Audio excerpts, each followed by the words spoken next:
What is going on, everybody? Welcome to week 3, a Dave and a Dan. You got to ask yourself, who are you going to be this week? Who are you going to be this week? Are you going to fall on the side of the people that we saw last week on that little chart there where we saw all those people? Oh, no, I'm going to take the Dallas Cowboys and I'm going to take that. You know how it ended up for you. So maybe introduce a little Dave into your life, which is why, once again, we're going to have Dave come on here and we're going to take a look at this week's slate. But before we get to that, I just want to follow up on something I talked about last week. This isn't a news show. This isn't a topics show, but I'm willing to say it. I'm willing to say it that this crop of quarterbacks coming into the league, not just this year, the 2 years, 3 years, for maybe other than Joe Burrow, this scam running back class of quarterbacks, they're just dog shit. They are. After watching Aaron Rodgers, they're coming out last night. Well, it's the two high safeties that are not allowing quarterbacks to play quarterback. You see a 40-year-old guy, okay, all right, you're going to take away that, you're going to take away that. Here's Conklin with a bunch of 30-yard seam catches. There are answers to that, but you have to, throw the ball. And I'm going to say all these Bo Nixes and Jaden, they're all shit. There's no hope for any of them. None of them are winning a Super Bowl, and I'll never do this show again if they do. This scam style of quarterbacks is garbage, and that's the last I'll say of it. How you doing, Dave? What about Anthony Richardson? No, he's full dog shit. He is not. He does not look good. Somebody's cursing at the screen right now. Did you see the throw falling off his back foot? I did see that throw right after I saw all those incompletions and his 52% college completion percentage. He's shit. The only way he's going to be is if he puts his body in harm's way. I'm just sick of it because, it's not just 2 years, 3 years, 5 years. They're saying, you draft a statue back there, you're really putting yourself behind the 8 ball. Yet every single year, I got to see Purdy in the Super Bowl, and I got to see Jared Goff play Brady and Mahomes and Brady. Everyone who can throw the football. Burrow, Stafford. There aren't even many pocket. There's like 7 pocket quarterbacks. You're missing a huge one. CJ Stroud, man. Like this is a guy that is not going to run. CJ Stroud does not run. He had 1 attempt for -1 yard last week, 4 for 13, which that's what Rodgers basically did yesterday. CJ Stroud, you look at the guys that are coming up in this newer crop of quarterbacks over the last few years. Who's been the best? It's been, without question, undoubtedly CJ Stroud. And this guy sits in the pocket and slings it. And you could be like, yeah, well, he has Nico Collins and he has Tank Dell and he has Diggs. Well, yeah, last year, he had a rookie 3rd rounder or 4th rounder in Tank Dell. Nico Collins was a previous 3rd rounder. Those guys are good, but he's made him look fantastic. So I'm with you. And also, talking about that throw to Alec Pierce for Anthony Richardson is such a cop-out. When you're like, yeah, but did you see? Yeah, it was a great throw. Okay, people can do that. He's 3 for 10 on deep attempts this year with 1 touchdown to 2 interceptions.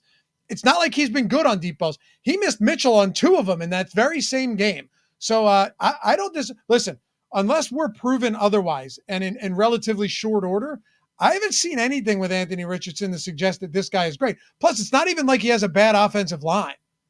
Look at last night, Rodgers, those hand signals. He sees that coverage out to Lazard, touchdown. You just don't see that from even the promising young quarterbacks. And that's kind of all I'll say about that. They're not, that's not over once those guys are out of the league.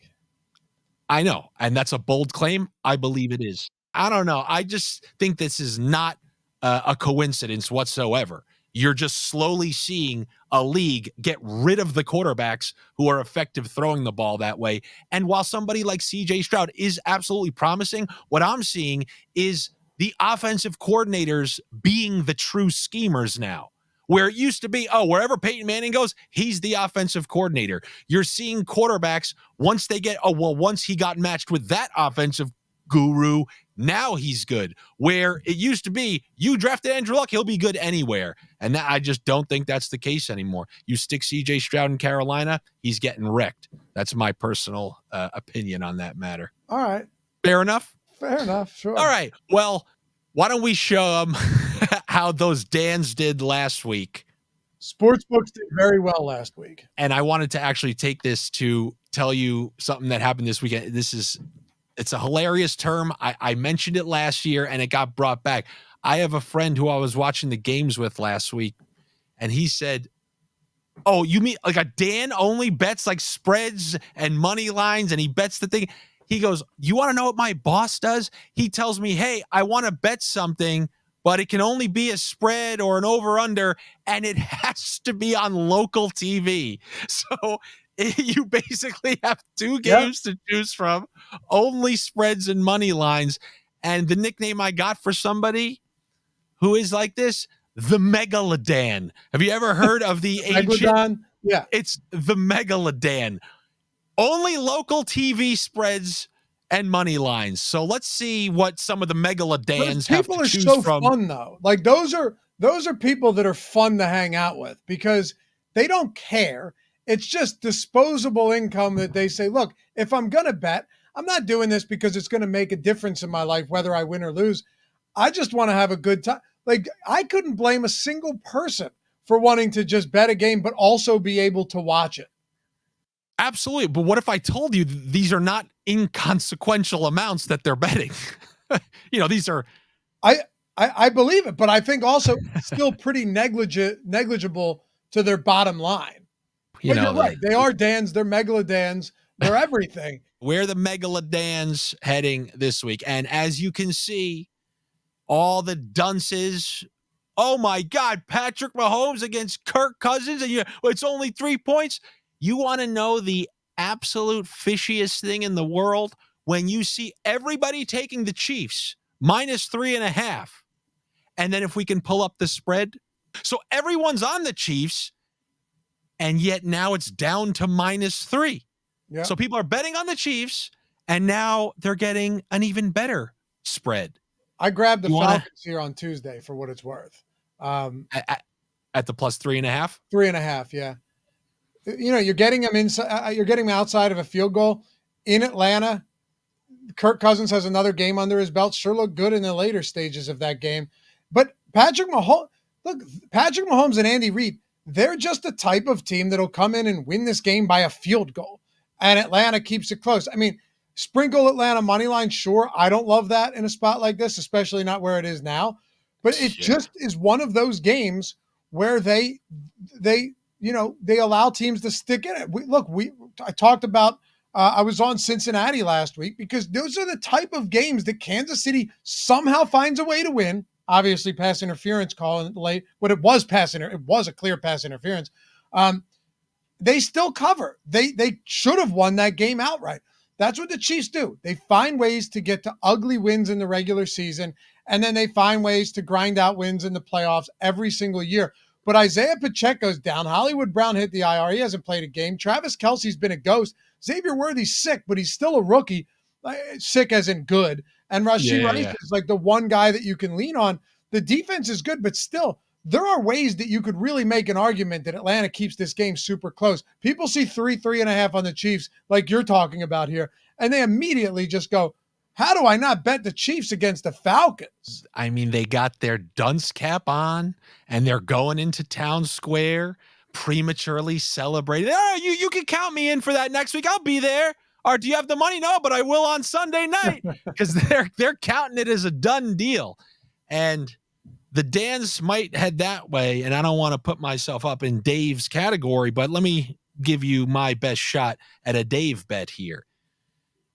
You obviously have this brutal Pacheco injury, and we know how I feel about Rashee Rice. I said, hey, you give me any number on him that starts with a 6. And then once we start getting into the 70s, I'll look elsewhere.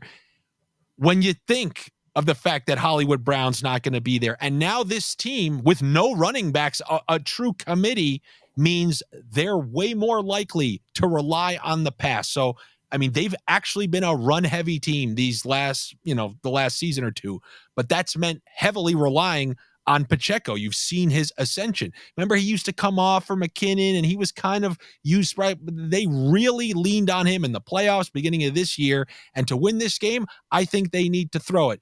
You guys know, if you watch this, you all made a bunch of money last night on Demario Douglas because my calling card, my claim to fame, Olave last week, and anybody whose value and numbers are lower because of a bad week, 2 bad weeks now, I will flat out say I do not like Travis Kelce for this season. He's older, but in situations where they need him, he's going to get the increased utilization.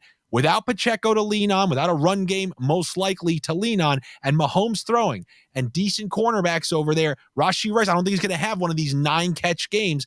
This kind of has to go through Kelce a little bit. I don't remember what he opened up opening Thursday. Something tells me it was in like the 60s. Maybe it was around low 60s or mid 60s. But we're seeing Travis Kelce, 47.5 yards indoor, without Pacheco playing, no Hollywood Brown. They don't really target Worthy a lot yet as a receiver. God, this is one that I really like. I'm with you. I hadn't even looked into this one yet, but everything you're saying makes perfect sense. 47.5 in this spot with no Isaiah Pacheco is a pretty big deal. And you still have a guy in Kelce who, he's ran 54 routes through the first 2 games on 63 dropbacks for Mahomes. So he's pretty much running routes on all of them. He's run more routes than Rashee Rice, as a matter of fact. He's just been targeted a lot less than he has. Also, Pacheco's been involved in the passing game. He's not going to be there. It's a good spot. Definitely a good spot that I'd be willing to look towards on Travis Kelce here. The other game, if Alex, if you want to go back to those Dan games here, the one that we should talk about that could be kind of fun here, because I like the Bengals. There are certain, like yesterday, I knew that all of these trends pointed towards the Patriots, the 6+ point. I couldn't do it though, because eventually those trends, especially after 2 weeks, like they're meant to be broken. And eventually you go, all right, some of this is it's fucking nuts. Like this shouldn't be happening. And we saw yesterday, you mentioned it, Aaron Rodgers and Grant, look, I was on Eagles -5.5 the other day, and that didn't work out, right? Should have, but it didn't. So weird shit happens. But like the Jets are just such a better team. And the Patriots can't throw the ball. Eventually, it was going to catch up. As I was saying, by the way, I said this before the Jets video. I was like, okay, people are going to be betting the Jets. Does that mean because what you've seen, you should be taking the Patriots? I said, if the underdog always covered, then that would be the Dan bet. Exactly. The NFL has it down perfectly. It's the perfect witch's brew of favorites versus underdogs, and they have you chasing your tail year after year. People were scared to bet the Jets yesterday, Andy. Scared. Terrified. They said, this team hasn't beat the Patriots by blah, blah, blah. This team hasn't. Patriots have got both weeks, blah, blah, blah. Meaningless. As I tell people with DFS, flush what you saw last week down the toilet. It doesn't count. The 4 completions for Trevor Lawrence in the first half, those don't count anymore. The Kelce catches. I mean, you could even look and say he had a couple huge plays called back in back-to-back games, and if he has those, it's totally different. But, yeah, so go on. The Bengals. I think they rout the Commanders this week. Like, I understand that the defensive line for the Bengals has some question marks and is suspect. Jaden Daniels last week against the Giants. First of all, the Giants should have won that game. Graham Gano got hurt early on, was already hurt coming into the game, and decided he'd try and make a tackle. The Giants scored 3 touchdowns. The Commanders had 0 touchdowns and won that game. It's 7 field goals. They got into the red zone 6 times against the putrid defense for the Giants and couldn't punch it in, whether it was self-inflicted injuries like it was penalties, or it was just they couldn't move the ball once they got inside the 20. You had Siebert and Siebert, who cares? With 7 field goals in that game. So I look at a spot like this and I go, the Bengals are 0-2. I know they're slow starters. Even last year, they went 0-2 to start it off. They won week 3, but it was an ugly 19-16 win against the Rams that they probably shouldn't have won. But Jane Daniels is still a rookie going in on Monday Night Football on the road after last week looking okay, but I didn't think he looked all that good. And this is a secondary that no matter, you brought Dan Quinn in, you brought in Joe Witt Jr., okay, we're going to fix this defense. They can't do it because the personnel just isn't there, right? You can't do it with the guys that they have on defense. And they got rid of their top cover corner this offseason.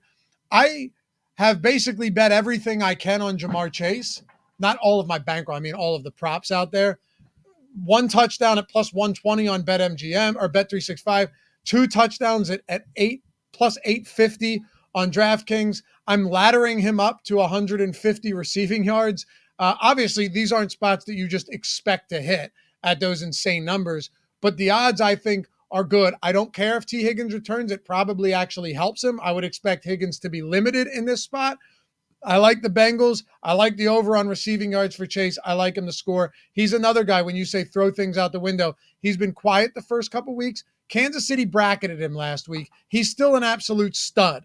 And this is just a spot that will probably hurt me quite a bit if none of it plays out the way I like on Monday night. In this game, for me, I tend to agree with you. They're going to be catching that beating. All right, I don't need to see all these insights. A guy who's in a really good spot, a guy who hasn't had a big game because of the way the Bengals been playing, but it sets up well considering how bad this defense is. Chase Brown?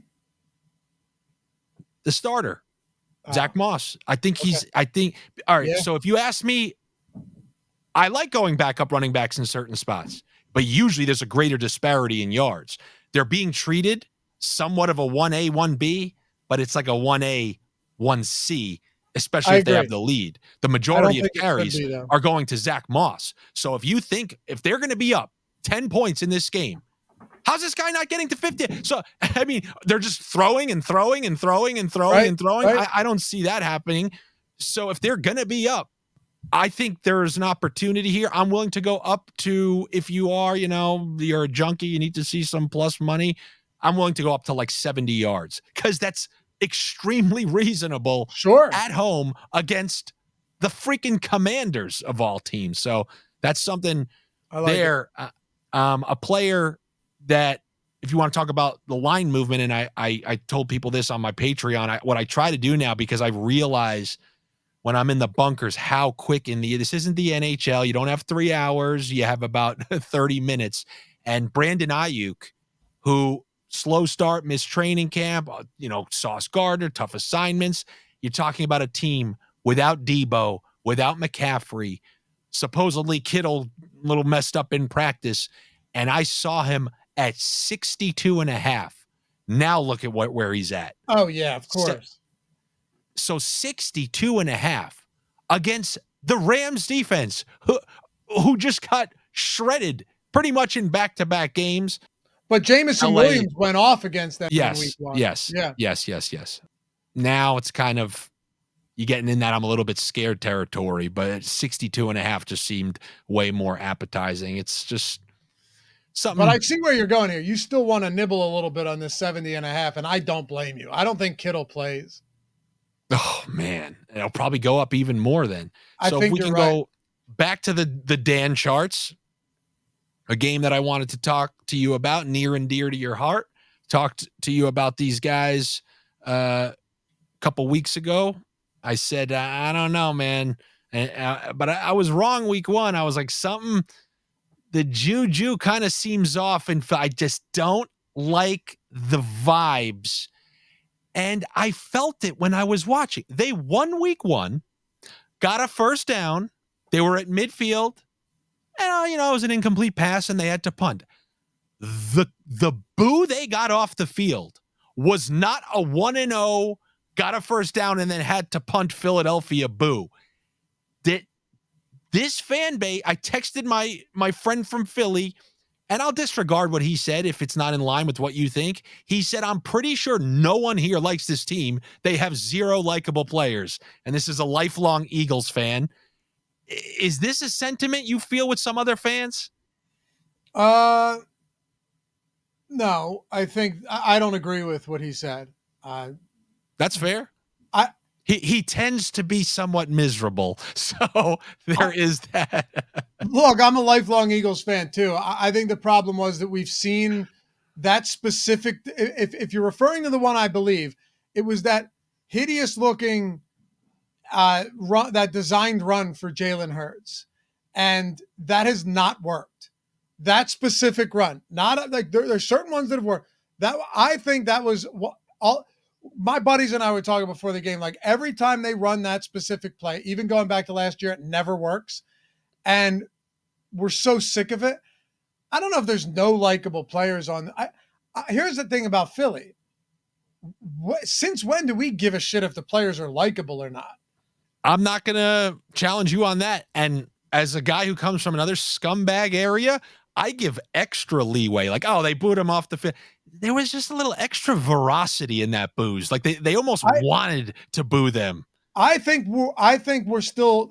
My opinion is we're still shell shocked from last year's collapse. Right? You know, you lose outright to the Giants. You lose outright to, excuse me, the Cardinals. You get smoked in that wild card round against the Tampa Bay Bucks. Through and through. I mean, it was a pathetic collapse. And I think we've shown glimpses of that collapse within the first 2 weeks of the season. And I think that's what it is, at least for me and people that I've spoken to. It's the here we go again mentality. If Jalen Hurts was awesome, but he was an asshole, would you care? I'd rather him be awesome and an asshole than terrible and a great guy who seems like a fun guy to hang out with. Oh, yeah. So I wasn't trying to focus on that part of it. I was just this all stems from I took a Kansas City Chiefs -1 wins over the Philadelphia Eagles for the year at even money. And my thought was, well, look, Chiefs haven't looked that great. My thought was the hangover, the bad hangover. Like the Eagles had a belief that undefeated team, like they just had a belief. Then last year, the way you described it, it felt like they were supposed to be losing these games. And then when the dam collapsed, yes. How many times does a team come back the next year and rebuild the magic confidence from like multiple seasons ago? It's usually somewhat of a continuation of the ending of, not saying they're going to be a bad team. All I'm trying to say is give them 2 fewer wins than the Chiefs. That's what I was looking for. No, you are right. And you could tell that the second shoe was going to drop. And it was just a matter of time. And when it dropped, it fell off the Empire State Building. So I'm with you. Perfect time to look at this one. Yeah, the Eagles are just one of those teams that I think you're going to see a lot of sharp money coming on here now that they're +3, right? And there's a little juice on that 3. But Alex, could you go to OddsShopper and just see what the other are there any like standard -110s on the plus? Yeah, so I grabbed the +3 just to kind of bait you. I wanted to see if you were going to be excited with a +3. The majority of them that I saw were 2.5. Okay. Okay, I got you. All right, so so they're all getting close to that 3. Now, yeah. When you see a team that's the opening line, like the look ahead line comes out and they're dogs and then they swing through that 0. I mean, I think in some books this swung through 3.5, through 3, through 3, through 0, and then all the way up to 2.5, 3. So just massive. What you're talking like a 6-point line move after 1 week. Most people are going to look at this like sharps are going to go, this is just a spot to hit the Eagles. And I get it. I can't do it. I'm not betting this game. I would lean Saints -2.5 because I don't know how the Eagles, this is kind of how I feel like with yesterday with the Patriots, where it's like, well, all the signs point towards the Patriots. It's like, yeah, what if they just are that bad? You know, that's the problem. Like sometimes the traditional thinking here, right? Like the actual just normal way of looking at this might just be the right way of doing it, like the traditional form of thinking. Andy, I don't know, with Clint Kubiak running that offense, did you see Micah Parsons' comments about how he felt like he was in a maze last week? I didn't see that. Like he basically just like the way that offense ran and was designed had him completely distraught. Well, this new crop of players, they're amazed by many things. They're amazed by two high safeties. They're amazed by a Kubiak offense, which has been around for 3 decades now. They're amazed. They're amazed by many things. There are a lot of simpletons in the league, apparently. But no, I don't doubt that at all. Derek Carr will find a way, as he does every single year, to get this team to 500 by hook or by crook. And the question is, are they going to continue this absurd run that they're on? I mean, they were supposed to have a bottom 5 offensive line. How is that not rearing its face? I'm the biggest like hater when it comes to Dennis Allen and the Dennis Carr or Derek Carr combo, but I have eaten my words big time. Maybe it's Clint Kubiak. It's a 2-week eat. It's a 2-week thing for sure, Andy, but I never so when I mean I bet against them in both weeks. And it wasn't, neither game was I even close. Like if there's one spot where I've just been outright wrong, I have to eat it. Like they've been a lot better than you expected? 100%. And they will probably continue to be better. But man, they're two guys I will never fall for. 2 guys I will never fall for. I don't care. I don't care what team they take over. I don't care. One is Phillip Rivers. Number 2 is Derek Carr. I hear you. Mark my words, he will find a way to get this team to 500. The only thing he's lucky is that the NFL added an extra game, so now he's forced to end up 1 or over. But watch him find a tie in there. But in this game, I see 2 potential things. One I could ask you about, and then one I'll just arrogantly say, no, I'm putting my claim on this for the 2nd week in a row because I think that number is still extremely disrespectful. I'll start with the one that you might be able to help with. And that's these Jalen Hurts rushing attempts without A.J. Brown. A.J. Brown, yeah. Yeah. Either he was finding Devontae Smith, but nobody else, other than me, kind of that third wide receiver a little bit. No one was open. But he looked like he was running way more frequently than last season. And he didn't look as good as 2 seasons ago, but somewhat better than last season. So when you combine the fact that you can get 3 tush pushes in there, and then a lot of times they used him on these designed runs and rollouts. Last week, his number was set at 9.5. And I think last week looked different than week 1. By the way, he covered this number in week 1. I think without A.J. Brown, the over 9.5 rushing attempts, I think that looks pretty damn good. Give me attempts over yards all day because the Saints defense I have respect for, but it doesn't mean he won't try. There was nobody open. Like Britton Covey had some receptions, but they all went for 2 yards. Dallas Goedert could get no separation at all. That was pretty rough. Yeah, they don't have anybody. The only way that this doesn't happen is if they somehow got out to an early lead and just gave Saquon Barkley 28 carries. But that seems unlikely in a spot like this. I'm with you. I don't want the yards. If I'm going on an over rushing, it's definitely got to be the attempts, not the yards. And on the other side of the ball, a guy who I said was just undervalued. Look, I think him and London get drafted too high, but I don't think he's like awful, especially in an offense that, although they run, but I mean, they have a scat back in Jamal Wood. There's no Bijan Robinson and Tyler Algier here. And that is Chris Olave. I mean, he cleared this number almost by the end of the first half. And the way this new offensive coordinator, these plays are designed to get Olave in open space with the ball. And these catches were going for 25, 35. And he got to like 80 yards last week. The beautiful thing about this team is they have a consolidated group of receivers and pass catchers. It's either Shaheed getting some of those deep balls, and, he actually is kind of running a couple more routes, but it's Olave. It's Olave, and then obviously Kamara out of the backfield, and then Shaheed. So if you're talking about like the key cog offensively from a receiving perspective, and they moved him when it opened 58.5, no, I absolutely have to go over on that. You can find some, as I'm seeing on the screen, 61.5. I still think that's good. No problems with Olave at all. Yeah. The only thing that comes into play recently for this team is if they get out to a big early lead on, the quick Kamara touchdowns and the deep shots to Rashid Shaheed. Like that's what happened. Olave was just a casualty of the game script in week 1. Yeah. That's all it Yeah, was. they destroyed them. Yeah. Yeah. Yep. And they didn't need him. They never needed to go to him. Right. And Yeah. then like week 2, I was on the over receptions for Kamara because they were 7-point dogs. I knew early on that there was no way, and I had a good week betting props, knew there was no way we were going to get there because why would you throw to Kamara if you don't have to? And then the one time they do, it's a 51-yard touchdown. Then you go, all right, now we're definitely not getting there. Yeah, nah.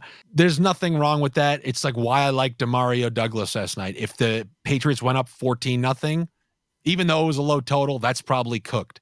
It was all just garbage catches. His catches were all 60 yards were essentially garbage catches. Straight garbage, so, yeah. So we're looking for stuff like that. I want to invite you in to my Sunday conversations. One was about that megaloDAN. Another one was just absolutely hysterical. And it isn't football related, but we will drag it back into football. And that is, I don't know if you saw the story. Bon-Jovi prevented somebody from jumping off a bridge. Yes, I did see the story. And that's the video. That's Bon-Jovi approaching somebody and legitimately talking them off the ledge. And I'm going to ask the same question that was asked with my group of friends. One person said, "What do you think he said to her?" A second person said, probably gave her some lyrics he had. And then someone else said, "Well, what lyrics?" To which I'll ask you, name me any Bon Jovi songs you know. And the lyric, say the one you said before. Dead or Alive. Every Bon Jovi song is encouraging somebody to jump. Every last one. Yeah. Every last one. Do you know any other ones? I don't, but I think what happened here is that you said, like, what did he say? I think I know what he said there. I think he said, hey, listen, he found her before she got on the bridge. And he goes, "Listen, I'm starting to fade a little bit. You know, the only time time anyone hears my music is the intro for Deadliest Catch on the Discovery Channel. And no one even watches that anymore. It's in its 30th season. I need you to go stand over there. See that camera up there that's strategically placed right? I'm going to need you to act like you're about to jump." And then sharp guys like Andy Francess are going to say, "Oh my God, if you tie these lyrics in, and this is how I get back to who I was before." And she says, "Well, how much will you pay me?" They came to an agreement, and that's what happened, Andy. Totally staged. So this is Dave. This is True Detective Dave. Totally. Just like he got to the bottom of the burner for Deshaun Watson, or right? The fact that we found out that it wasn't Deshaun Watson, somebody trying to screw Deshaun Watson. Some of the other lyrics, it was hilarious. We were like, all right, well, what were another they? song? "Oh, we're halfway there." So you're halfway there. They're living on a prayer. Everything. Another one is it's my life. It's now or never. I ain't gonna live forever. It's crazy. She's a Little Runaway. That's, I mean, there's something to that as well. Aren't those the lyrics? She's a little runaway. Yes, she's a little runaway. Yeah. So many of these. He staged this. Is there any better? Is there a better explanation than he staged this? Now I bring this up because I may need you to talk me off the ledge with a game here. Now, this is a game. First, we'll get your thoughts on it, and then we'll talk about the things I may or may not need you to talk me off the ledge. Ravens-Cowboys. We got an 0-2 Ravens going up against we don't know who they are, as always, Cowboys. Good win on the road against Cleveland, then just get boat raced by Carr in their own building. So, on your show, how did you kind of veer or lean for this game? It is the only game I passed on. Good. Okay. Now I will give when I say passed on, I'll give leans on certain games. You know what I mean? Like I only have, I would assume you do the same thing. I only have a few sides, like spreads each week or two, that I really like. And I think that's the way it should be, because these are the toughest things to bet without question. This is the So one where I may yeah. have been like, I don't know, screw it, lean Baltimore here. It is so difficult. Baltimore's 0-2. They start this 0-3. What a problem that would be. And then they face, I believe they play the Bills next week. That's trouble, Oof. right? And then Dallas just got shit on by the Saints. And that was at home. And now they've got another home game. You know, Baltimore has allowed a league high 10 plus passing completions of 20 plus yards. Remarkable how that secondary has collapsed. I don't know if this is the Mike McDonald effect or what, but they just haven't been the same. Their offensive line isn't the same. They committed 11 penalties for 119 yards last week against the Raiders. That's the only reason they lost. Raiders committed 3 for 15. But then Dallas was a sieve. But then you look at Dallas, everyone's like, they're terrible. What if the Saints really are just running an offense that is confusing defenses, seeing it for the first time, and Dallas is way better than we thought? It's the most fascinating game to me. It's the one I want to watch the most. Andy, I don't have a good read on either side of this. Either do I. And there's nothing wrong with saying, you think I'm just going to, I was literally going to say lead you off a cliff, but yeah, Jesus, maybe just kind of, it was stuck in the back of my head there. So I obviously talked about Olave, talked about Kelsey, talked about Douglas. That's just my whole shtick is pass catching running backs and great numbers that I'm getting good values on. Well, a guy you brought up who I added to your touchdown bet, and I said, look, I'm not going to be convinced that Isaiah Likely is the new tight end one around here. I'm getting 38.5 yards for Mark Andrews. You'd be slamming this button a week ago.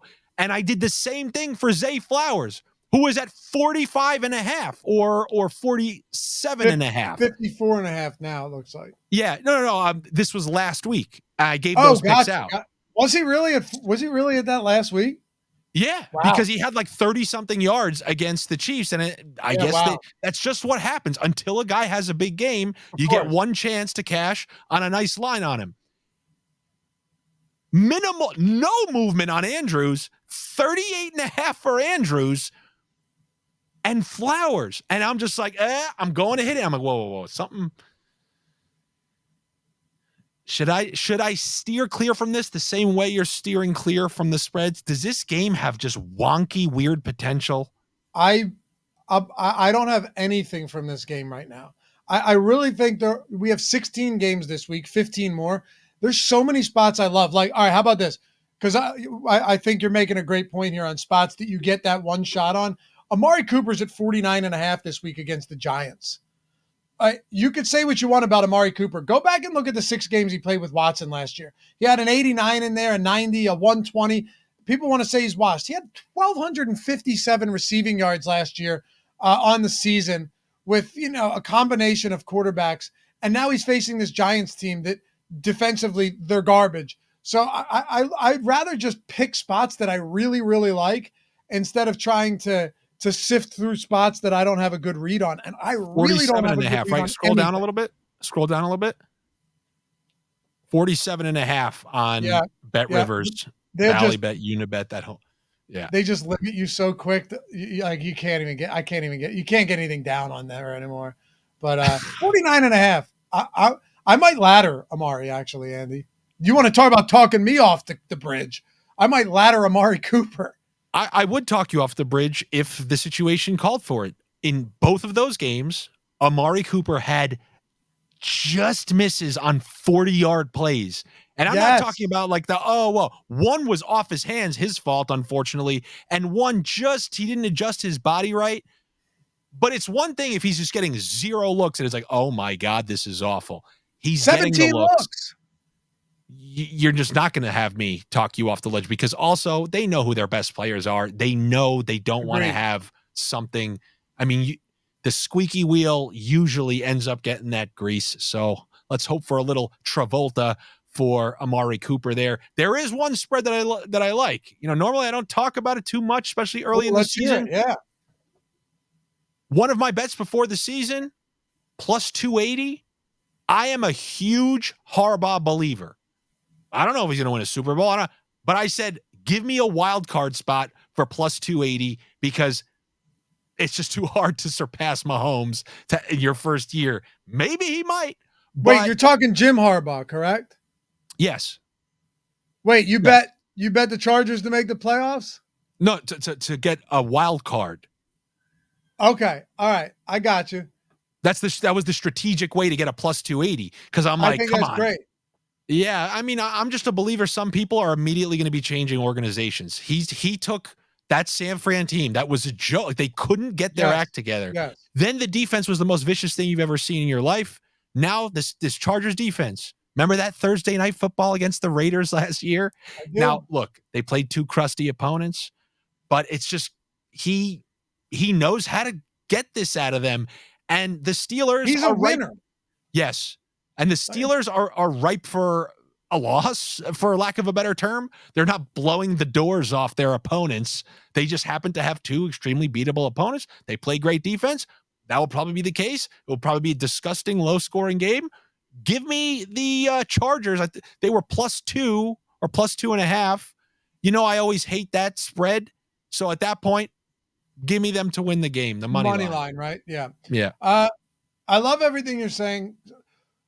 So first of all, I'm a huge Jim Harbaugh guy too. I think he actually can immediately change the culture on a team.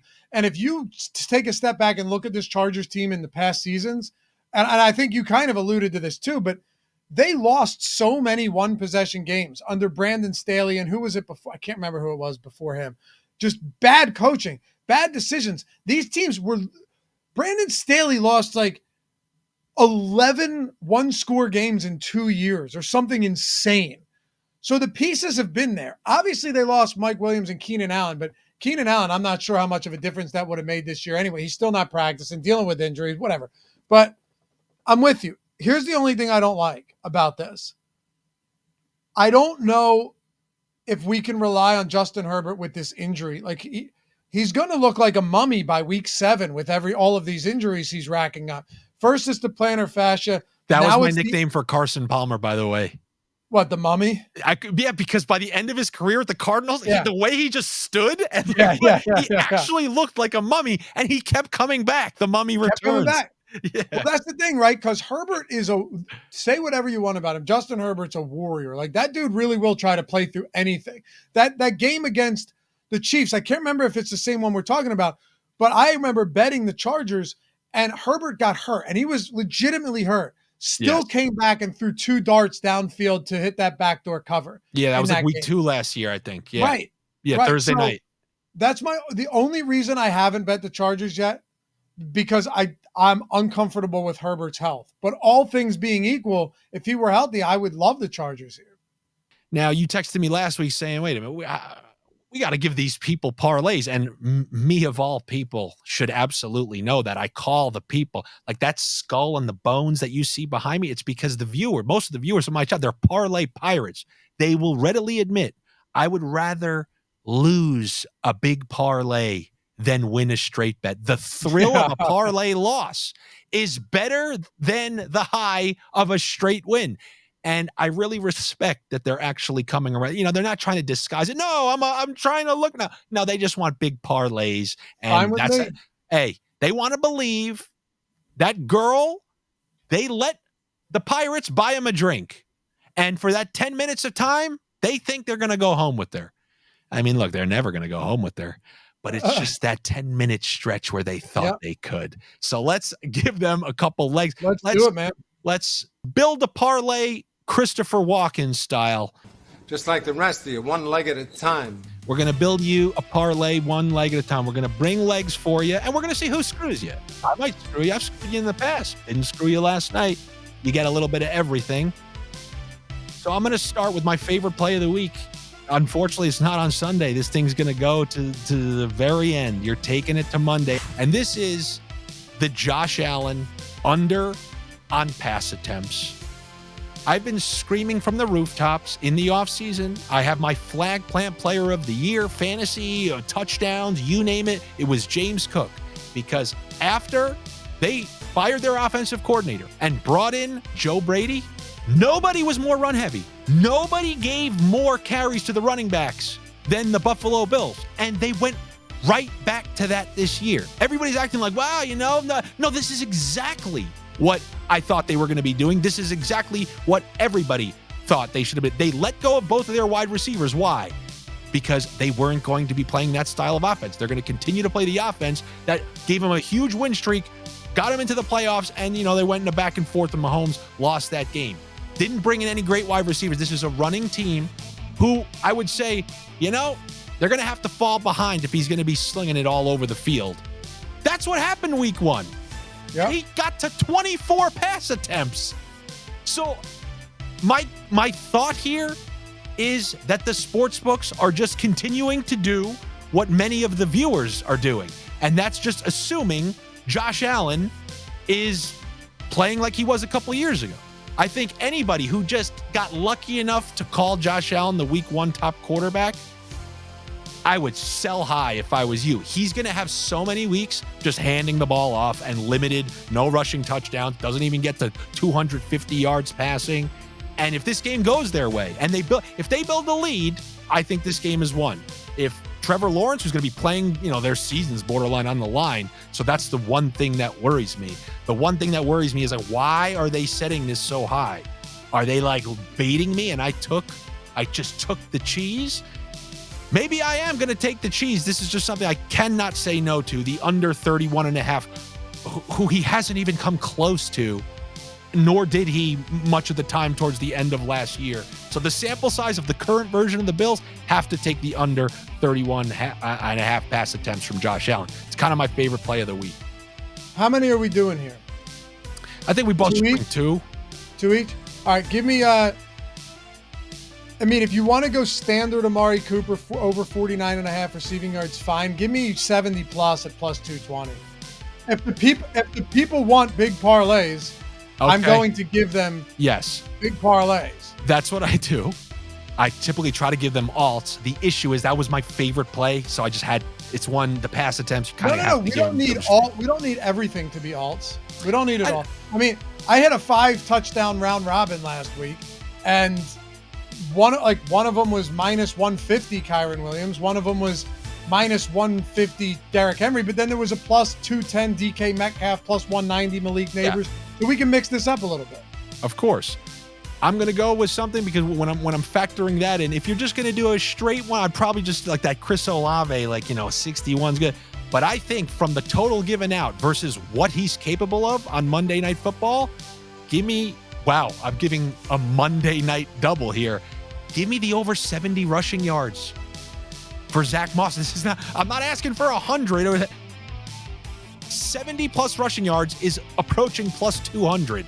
And I think that's something that is definitely worth throwing in something like that. If you think the Bengals are going to get up by a lot, he's their primary ball carrier. We've seen their other running back he was always thought to be more of a pass catching guy. We'll see if they split it more. But until then, now give me the Zach Moss on his first chance to really build on a lead. They got those classic first 2 awful weeks out of the way. And I know the Bengals still aren't great probably for these next 2, but I think this is a number that he gets. Give me the over 70 plus rushing yards for Zach Moss. Okay, I like it. I was going to go Jamar here, but I'm not going to throw a Jamar over receiving into this same card. So we can go elsewhere. I do like Kyron under 65.5 rushing yards. That offensive line is terrible.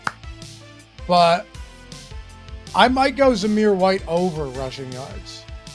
If I can be a tiebreaker, that Kyron under is one of my favorites. Throw that Kyron. Offensive line. I'm with you. I like it a lot. Throw Kyron under 65.5. By the way, I've been putting these in over at Draftkings. Your Josh Allen, I'm pretty much unanimous now across these books, is 30.5. Are you still okay with that?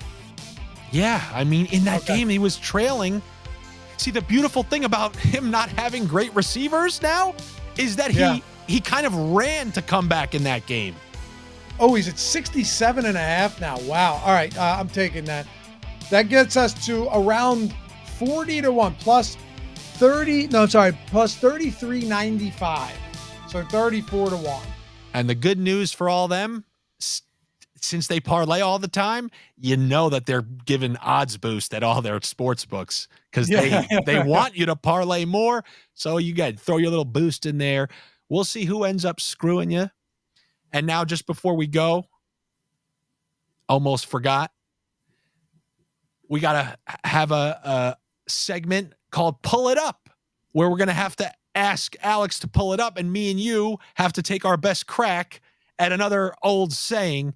And I think I'm going to let Alex choose these for the most part in the future, but we used one when talking about the last one, or earlier in the episode. I'm sorry, earlier in the episode. And I swear to you, I did not look this up, so I don't have anything. I have nothing. Let's hear it. I told you got by. I incorrectly used the term because it was by more than the skin of your teeth. That's a good one. You said skin of your teeth. I said skin of your teeth. And for anyone wondering, that means you narrowly snuck by. Yeah, you got by. I think I could figure this one out. It's basically saying, since your teeth have no skin at all, that you're getting by a margin of 0, basically. Like you got by such a narrow margin, right? By such a small amount that it doesn't even exist, the skin of your teeth. Yes, that would be the most logical answer. So I guess if I was to try to delve outside that realm, I'm just going to say back in the old days, there was some sort of apparatus that you had to wear on your teeth to deal with some sort of condition. And maybe they called it the skin of your teeth. I'm only saying this because his is most likely right. Like you can't see skin on teeth. So you got by through this unseen thing. It's so small, you can't even see it. But I'm going to go by, there was an old apparatus. He suffered through an illness that that left him very thin skin and bones, but he expresses thanks that he has escaped with the skin of my teeth. It's funny because I can't really find an answer in that. Well, if you look here, of course, some people may say that the teeth do develop a skin of sorts, microscopic bacteria in your mouth for film, skin of the teeth. When it's so, it's barely detectable. It's called biofilm. There's 0 chance that's where it comes from. There's no way that they were referring to biofilm. Of course, some people may say, the skin of my. So by this, most sources feel the phrase. So there's just no origin. No. Most sources feel the phrase comes from King James Bible translate. So a Bible translation. By this point, Job has suffered through an illness that has left him very thin, skin and bones, but expresses thanks that he's escaped with the skin of my teeth. With the skin of his teeth. Oh. No, you said it right. What I'm saying is I've never phrased it escaped with the skin of my teeth. I've always said by the skin of my teeth. Have you searched? Did you just search it? No. I'm saying here where it says escaped with the skin of my teeth is the original. Alex, can you search by the skin of, what is by the skin of my teeth? By the skin of my teeth origin. All right, I'm coming in here. I have looked at 1,000 of these while you guys were talking. And you can't find anything? And every article that I find says this exact King Bible translation with this Job person. Like this is it. It's not the best, but this is it. That's all we got. I mean, Dave, that's even more impressive that it's still around. We talked about like legendary sayings that have to be tied to something.